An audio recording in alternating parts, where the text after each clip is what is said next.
A young monk was invited to give a talk. He has memorized a stanza and some sayings of the Buddha. When he went to the platform, he has forgotten everything. He was sitting quietly and no preaching. Devotees are sitting there waiting and waiting, no voice. Then one of the devotees got up and asked, "Reverend, why do you keep quiet?" Then he said, "I cannot talk. When I remember how the Buddha had to suffer to gain his enlightenment, I cannot tolerate, I cannot talk anymore."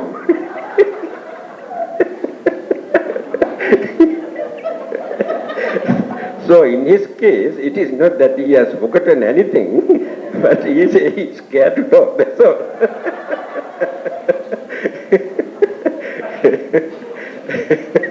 So anyway, so what is your question?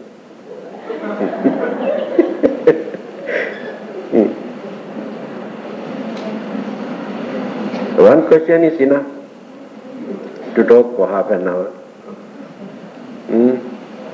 So as mentioned by Pema Loka, for the last, at least 25 years, I have been talking on various aspects of the Buddha's teaching, so now I myself do not know what to talk. Yes? What is your question? So we work just like slaves, day and night. Use our full effort and knowledge and energy in order to earn, to gain, to enjoy. But instead of enjoying, they always complain.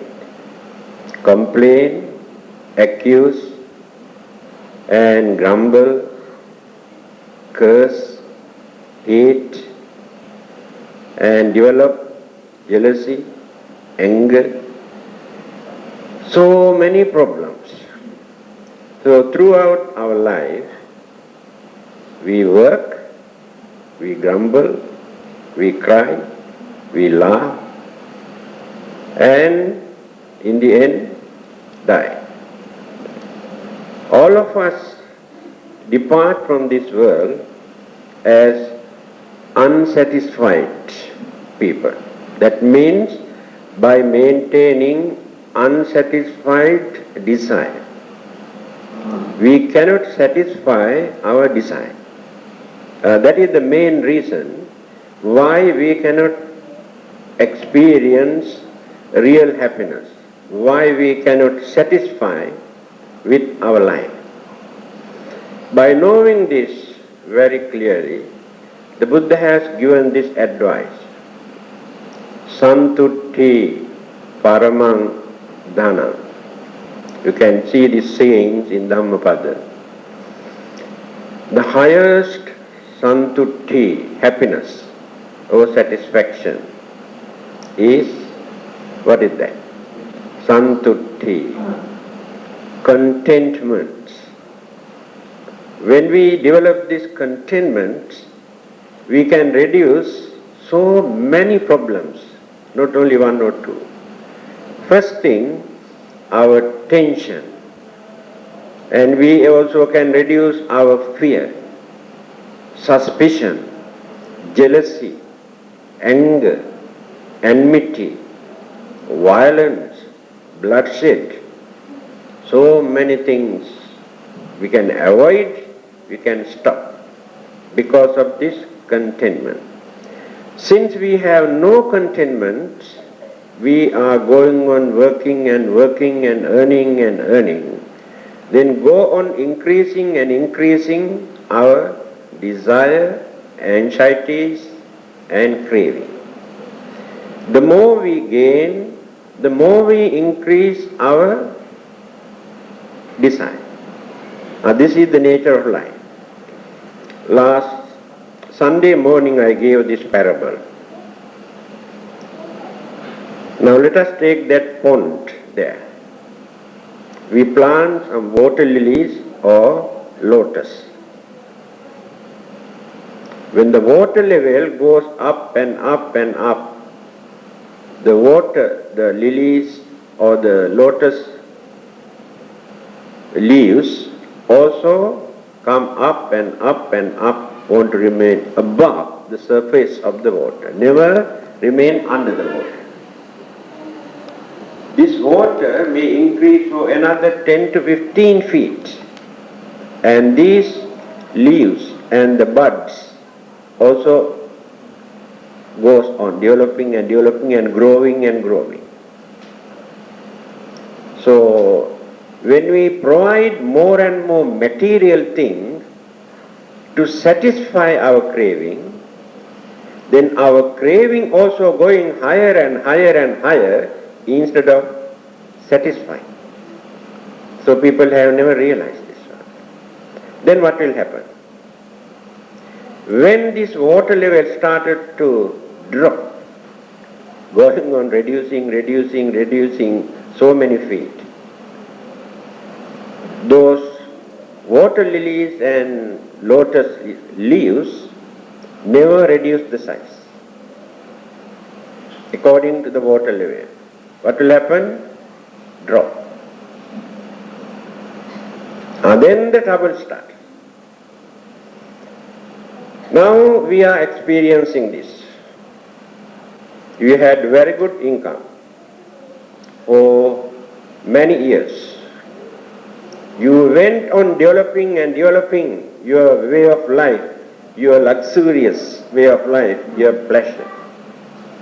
Take for instance, in many parts of the world,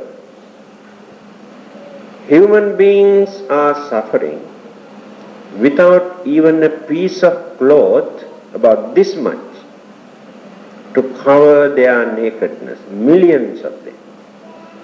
You do not know. Millions and billions of others are suffering without proper food for their survival. And they are dying. They are starving. So when we compare our way of life with those people, you can understand how we increase our craving. Take for instance, now you buy a pair of shoes, you buy a handbag, use for a few months or 1 year, and next year you go and buy another dress, and at that time you say, now these shoes and this handbag, these two cannot match with my dress, the color of my dress. See your way of mind. I have noticed this, not my imagination. You throw away the shoes and handbag, go and buy another color according to this one. And that lady in Philippines who left the country, don't know how many thousands of pair of shoes and how many thousands of dresses he has taken. Left out there about 2,000 to 3,000 pair of shoes and 3,000 dresses. Whose money? Poor people's money. Even then, such people cannot satisfy with their life. Shah of Iran, who ruled the country, one of the richest men at that time, I heard even his bathroom also gold-plated. Yes. There are certain countries, they have private, airline, their planes, gold-plated inside the plane. Now what happened to that man who had gold plate in his bathroom? Finally he had no country to live, to land. And he had to suffer from terrible sicknesses. In the end, he died as a useless man. Nobody respected him. So these are few living examples for us to understand how to adjust our way of life. Although we can afford to buy so many things, we must have some sort of contentment, satisfaction.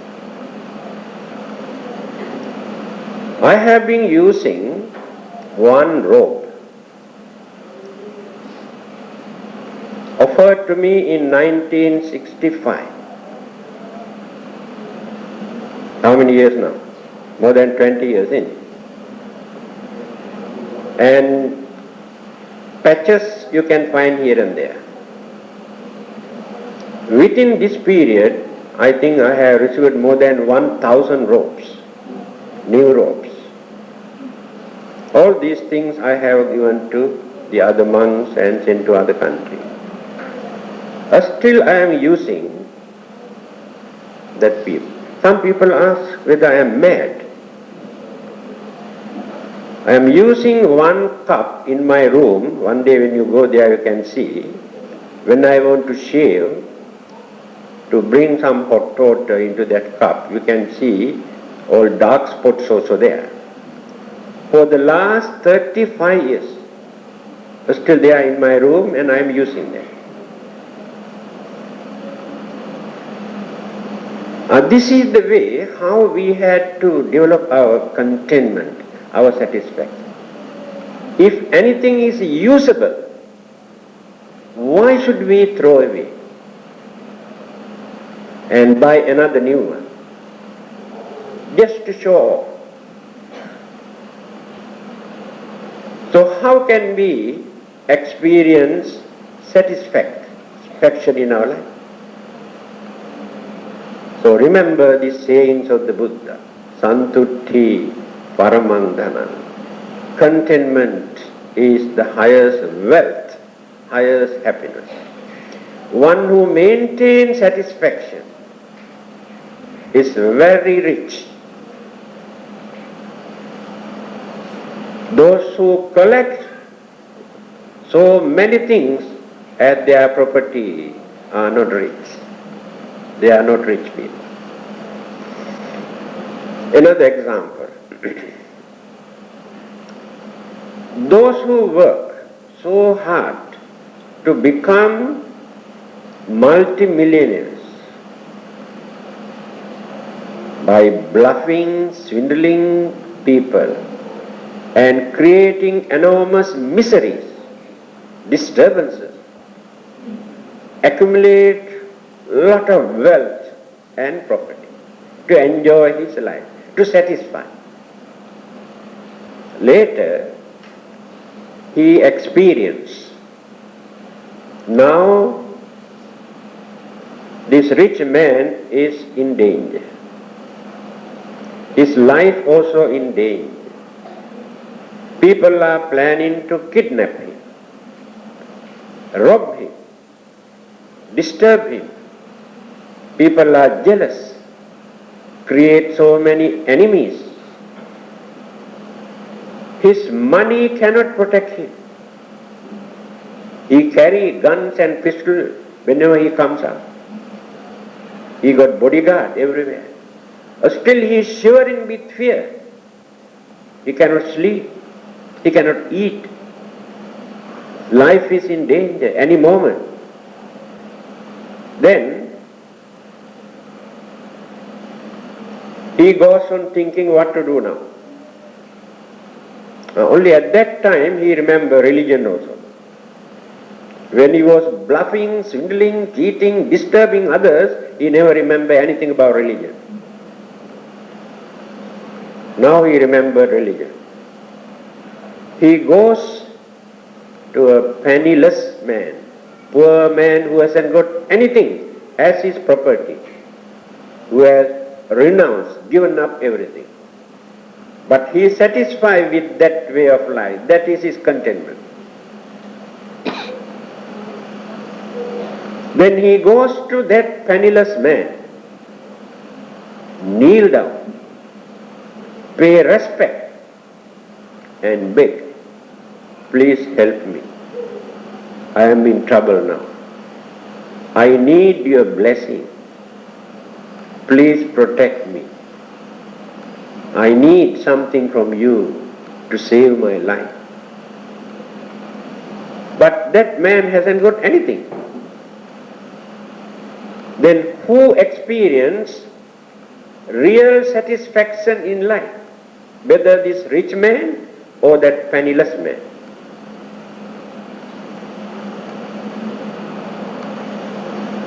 We never realize this thing because to satisfy our craving, what we do, we supply more and more. The Buddha has given another parable for this. If you provide more and more material things to satisfy your craving, it is just like when there is a heap of fire, you provide more and more firewood to stop the flame. You put more and more firewood on this to stop the flame. But you can see the flame goes higher and higher and higher. You never satisfy your craving by providing more and more material things, but by calming.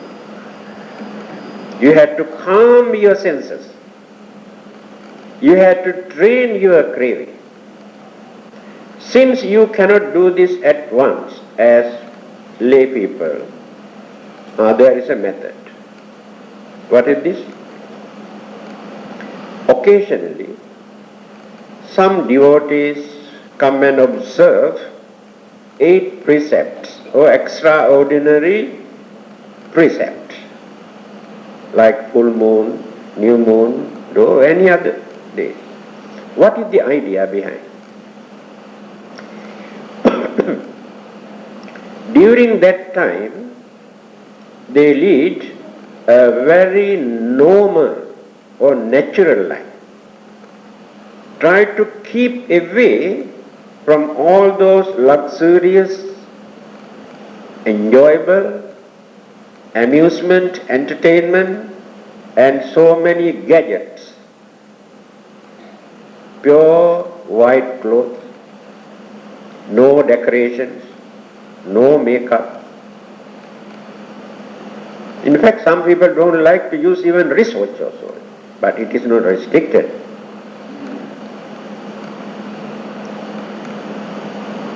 Normal, simple, humble life. They avoid luxurious things during that period.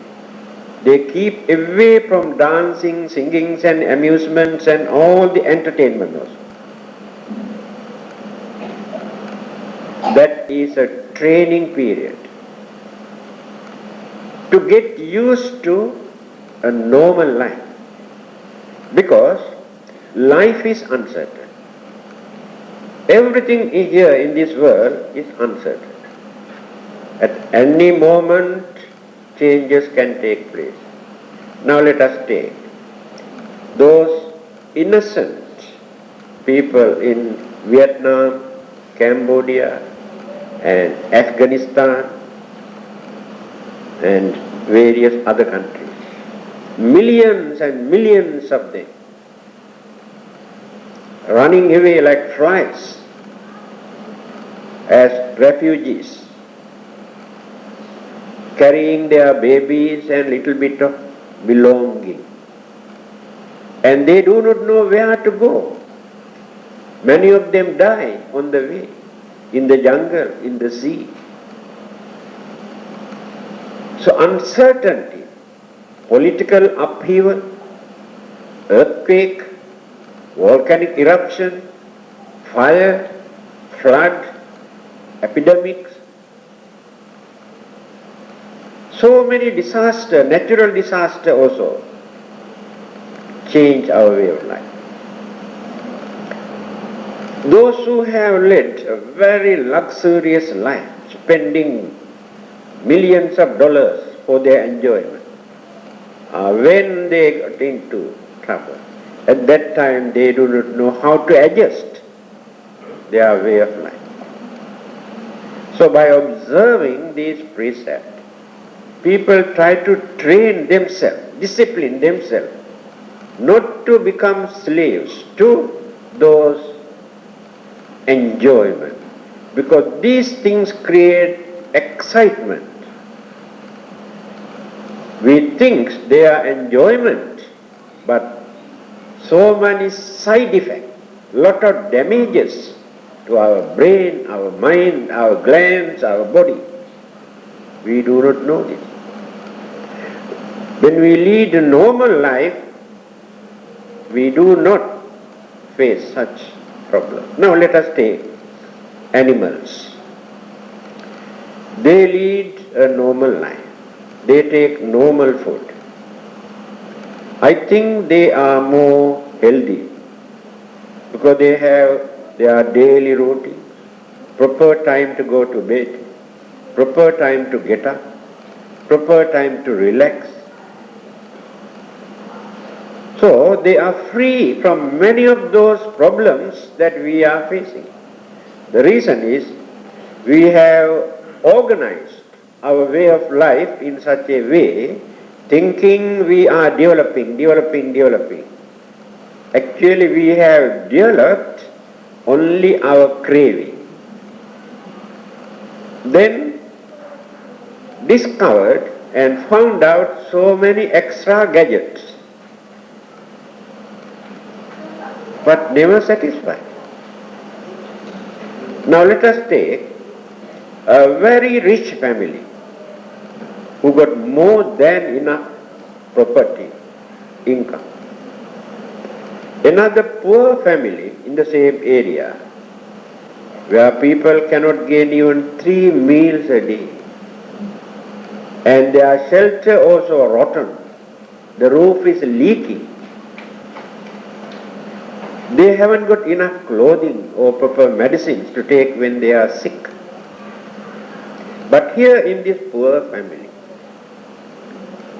father and mother and children are very cooperative, very understanding, and never fight, never develop hatred, anger. And whatever little bit food they have, they share without grumbling, without crying, without accusing. So, they experience some sort of satisfaction in their life, although they are poor. In that rich family, in that big house, so many stories. Husband and wife are not in good mood, cannot see them face to face, suspect each other, hate each other, curse each other. Children are not obedient, not understanding, always going on fighting, quarreling, accusing, blaming each other. So can you find happiness or satisfaction in that particular house, although they have more than enough? Then who really enjoy life? Whether those rich people or those poor people?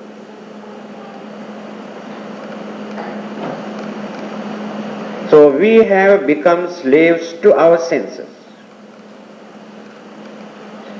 Every minute we are trying to please our senses. Then we go on searching. If not, we produce certain things.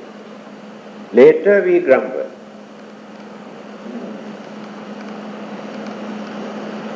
Overtax our senses, our eyes, nose, mouth, ear and the body. Unnatural, unusual things we have discovered, thinking that we can enjoy, but no satisfaction. Again, let us take those animals who live in the jungle. They do not face these problems because they have not discovered, never organized these so-called entertainment, amusement, artificial entertainment. All these are artificial, but not natural. Animals also dance. They also sing. And they too fight. They fight only for their food, if not for sex. Only for these two things. If not, sometimes for their shelter also they fight. What about us? How many thousands or millions of things are there for us to fight? So we are fighting with all those that we have discovered to enjoy our life. Because of this thing, we develop more and more jealousy, enmity, then develop anger. After that, fight, kill. Then who is responsible for it? So these few words are more than enough for you to understand, to find out where the mistake is, why we cannot satisfy with our life. Let us take few more examples. Those who are very rich are in fear, no happiness, no satisfaction. Those who are poor also suffer. To them also no satisfaction, but somehow or the other they manage. Those who have children always grumble, complain. Those who have no children also grumble, worry. Those who are married, they say, what a pity, we never knew, marriage is so horrible. If we knew earlier, we never get into this trouble. Those days people believe this marriage is recorded only in heaven. Marriage is recorded in heaven. That is why some religionists say they cannot divorce because this is recorded in heaven.